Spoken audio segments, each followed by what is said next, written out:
let me just proceed then to the next part, and this is who should be a PM. Now, this is an interesting topic because I have many people who are also from my ex-colleagues with whom I worked, and they didn't take the project management path, but they took service delivery or IT or whatever. They are asking me after 10 years, hey, I should learn something new. Maybe I should be a PM. What do you think? Am I good fit to be a project manager, or what do you recommend? What should I do? What kind of skills should I have? So and I tell everyone that everybody can be a project manager. It's not a big magic. It's not a secret. You can learn it, and the experience will give you a weapon in the hand to fight the big fights of projects. But it's important to know, and this is something, is my opinion, and not something from the books, that to be a good and successful project manager, it takes a certain type of personality.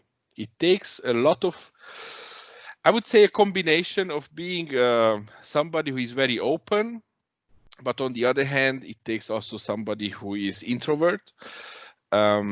This is what I see around. When I look at the really successful people around me who are in this profession, they are usually very open, helpful people who are not lacking the skills of leadership or communication or being a people person, but in the same time, they are also very closed, and they like to stay away when it doesn't come about work and so on. They like to enjoy, and this is something normal, and you have to be prepared for it, that once you work with people 24 hours a day or whatever, I don't know how you work, but when you are working with people and you are solving problems and impediments in your job, then you like to be just for yourself, on the couch, read a book, turn off your phone, close the laptop. Yeah.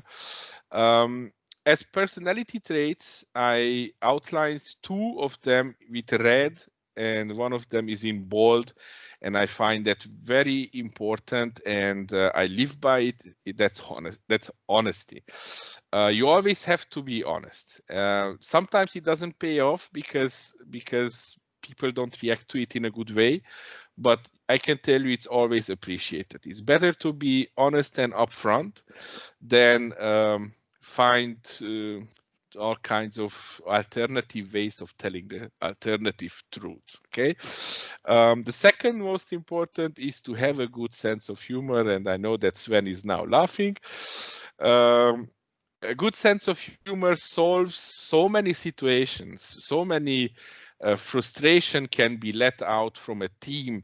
Just imagine when you're sitting in a room with everybody's pissed off because something is not going right, people are not meeting their targets or whatever happening, and you handle the situation and you diffuse the whole thing with a joke or something that is appropriate for the situation, but everybody can relate to it and they have a good laugh. So you have to be always a person who is in the center, but you need to know also when to hold back and just keep the leash from behind, right? Also, passion. Like for me, if you do something, you got to do it with passion, and that is what will keep you on track with this profession. Some people are doing it for a couple of years, then they have enough. They cannot do it anymore. They are burned out. This can happen, yeah.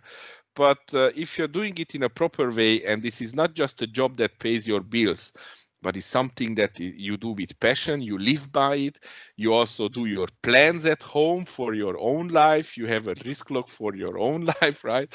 Then you live it with passion, and passion will drive you forward and will drive you to success.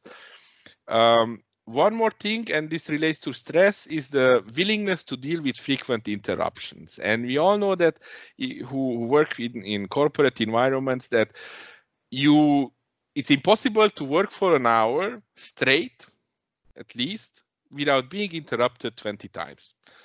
They are pinging you on Messenger. Everybody wants something. There is an email which is urgent. Your train of thought is interrupted. You have 20 notes. You have meetings to attend. You need to handle the chaos. And by having this ability or developing this ability, because nobody is being born with it, you are developing a sense of managing the chaos in a way that you give it a framework. But you have to be willing to deal with these frequent interruptions. And yeah, most importantly, these are the standard skills and personality traits that I see important for a PM. As I wrote there, my guidance is stay honest, stay humble, and keep laughing.